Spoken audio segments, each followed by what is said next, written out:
Beaucoup de personnes, y compris celles qui fréquentent des lieux de culte et se disent chrétiennes, ont des doutes quant à l'existence ou non de démons parmi nous. Pour beaucoup, Satan et ses démons sont des figures mystiques, créées par l'imagination populaire uniquement pour susciter la peur et éviter que les gens commettent certaines actions qui ne sont pas approuvées par Dieu.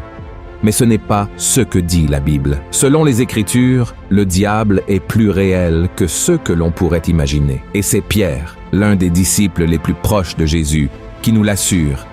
Lui qui a vu de près ce que Satan peut faire dans la vie des gens ici sur terre. Lisons ce qu'il a écrit. Soyez sobres, veillez. Votre adversaire, le diable, rôde comme un lion rugissant, cherchant qui il dévorera. Oui, frères et sœurs, Satan et ses démons existent et sont plus proches que nous pouvons l'imaginer. Mais ce sujet n'est pas souvent abordé parmi les chrétiens, peut-être parce qu'ils sont effrayants. Certaines personnes évitent le sujet, mais la vérité est que la Bible a beaucoup à dire sur ces créatures et sur le pouvoir qu'elles ont sur les gens. Et pour comprendre le pouvoir des démons, nous devons d'abord les connaître. Beaucoup de gens pensent qu'un démon est Satan lui-même, mais ce n'est pas vrai. Un démon est un ange déchu, tout comme Satan. Ce sont des entités spirituelles créées par Dieu, mais qui se sont rebellées et sont devenues une partie de l'armée de Satan. Voyons ce que Jude a écrit. Qu'il a réservé pour le jugement du grand jour, enchaînés éternellement par les ténèbres, les anges qui n'ont pas gardé leur dignité, mais qui ont abandonné leur propre demeure. Dans ce passage, Jude fait référence aux anges qui se sont rebellés contre Dieu, c'est-à-dire aux démons. Ils sont accusés d'avoir abandonné le dessein pour lequel ils ont été créés. Environ un tiers d'entre eux a été expulsé du ciel aux côtés de Satan, qui a fait cela parce qu'il voulait avoir plus d'autorité que Dieu lui-même. Maintenant que nous savons qui sont les démons, découvrons leur pouvoir selon certains passages de la Bible. Mais avant de commencer, je tiens à vous demander de laisser un pouce levé, de vous abonner à ma chaîne et d'activer la cloche. Ainsi, vous recevrez les notifications de YouTube sur votre téléphone. Venez marcher avec moi tous les jours. Alors, allons-y. Premièrement, les démons peuvent entrer dans les animaux et les êtres humains. À la recherche de semer la peur, de provoquer des problèmes et de placer des pièges sur notre chemin pour nous renverser et nous éloigner de la présence de Dieu. Les démons peuvent également posséder les corps des êtres vivants. Dans Marc, chapitre 5, il y a un passage très clair à ce sujet. La Bible dit qu'après avoir chassé une légion de démons d'un homme, Jésus a permis à ces êtres d'entrer dans un troupeau de porcs qui se trouvait sur une colline près de cet endroit. Voyons ce qui est écrit. Et il lui demanda, « Quel est ton nom ?»« Légion est mon nom, lui répondit-il, car nous sommes plusieurs. » Et il le priait instamment de ne pas les envoyer hors du pays. Il y avait là, vers la montagne, un grand troupeau de pourceaux qui paissaient. Et les démons le prièrent, disant, « Envoie-nous dans ces pourceaux, afin que nous entrions en eux. » Il le leur permit, et les esprits impurs sortirent, entrèrent dans les pourceaux, et le troupeau se précipita des pentes escarpées dans la mer. Il y en avait environ 2000, et ils se noyèrent dans la mer.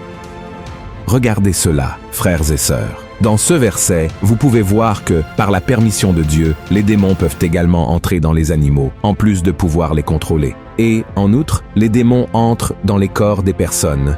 Voyons ce que l'Évangile, selon Luc, raconte sur la situation de Marie-Madeleine, qui était possédée par 7 démons.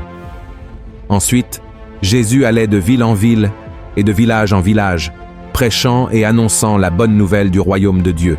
Les 12 étaient avec de lui et quelques femmes qui avaient été guéries d'esprits malins et de maladies.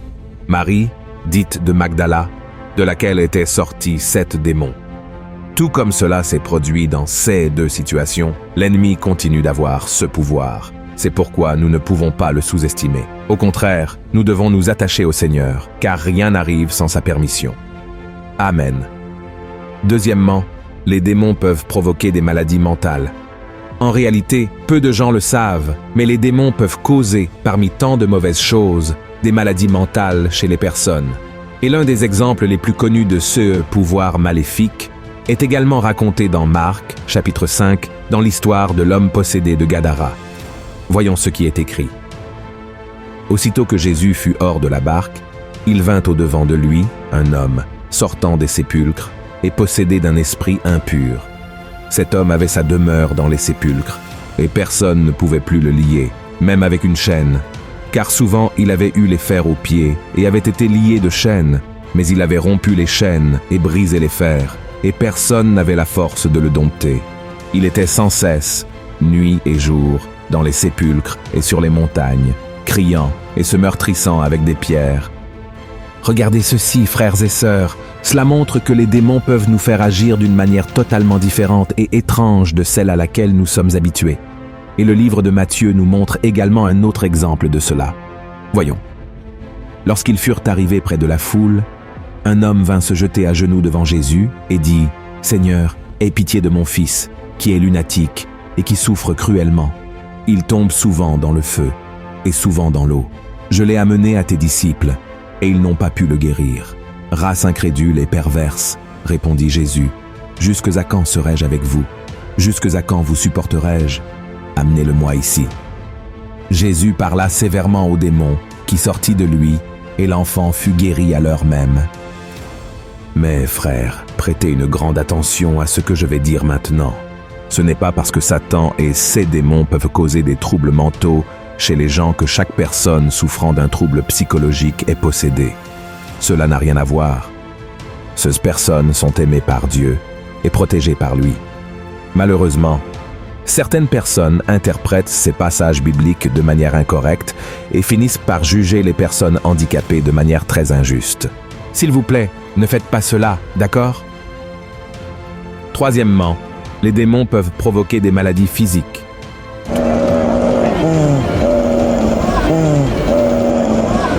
Tout comme les maladies psychologiques, les démons sont également capables de provoquer des maladies physiques chez l'être humain. Cela inclut le rendre muet, aveugle, sourd, entre autres. Voyons ce que dit la Bible dans Matthieu, chapitre 4. Comme il s'en allait, voici, on amena à Jésus un démoniaque muet. Le démon ayant été chassé, le muet parla. Et la foule étonnée disait « Jamais pareille chose ne s'est vue en Israël. » Maintenant, voyez ce qui est écrit dans Matthieu, chapitre 12. Alors on lui amena un démoniaque aveugle et muet, et il le guérit, de sorte que le muet parlait et voyait. Et la Bible relate également l'histoire d'une femme qui souffrait d'une déformation physique causée par un esprit malin. Voyons ce qui est écrit. Et voici, il y avait là une femme possédée d'un esprit qui la rendait infirme depuis 18 ans. Elle était courbée et ne pouvait pas du tout se redresser. Et immédiatement après, Luc a souligné que la femme souffrait à cause de Satan.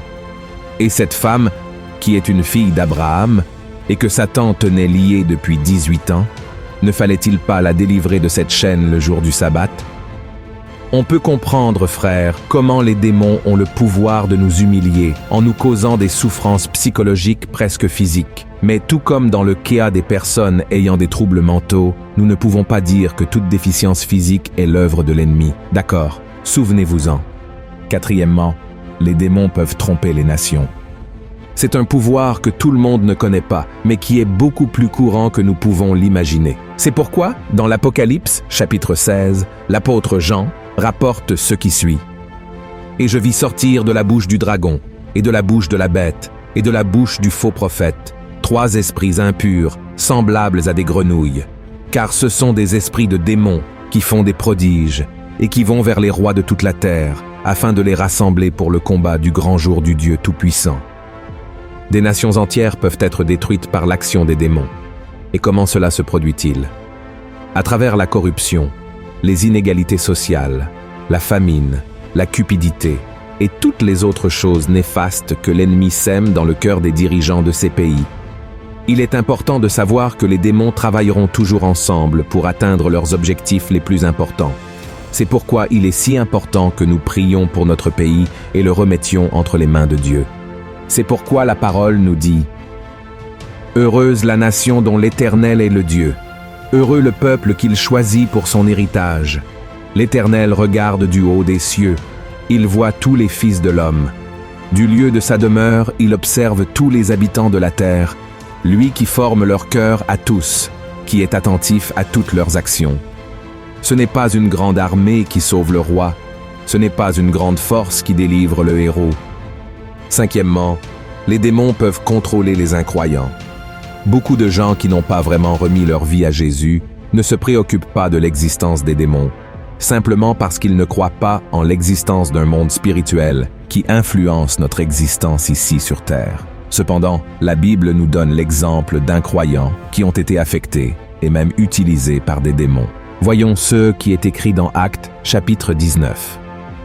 Quelques exorcistes juifs ambulants essayèrent d'invoquer sur ceux qui avaient des esprits malins le nom du Seigneur Jésus, en disant « Je vous conjure par Jésus que Paul prêche ».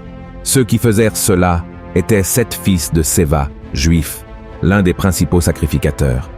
L'esprit malin leur répondit « Je connais Jésus, et je sais qui est Paul, mais vous, qui êtes-vous » Et l'homme dans lequel était l'esprit malin s'élança sur eux, se rendit maître de tous deux, et les maltraita de telle sorte qu'ils s'enfuirent de cette maison nus et blessés.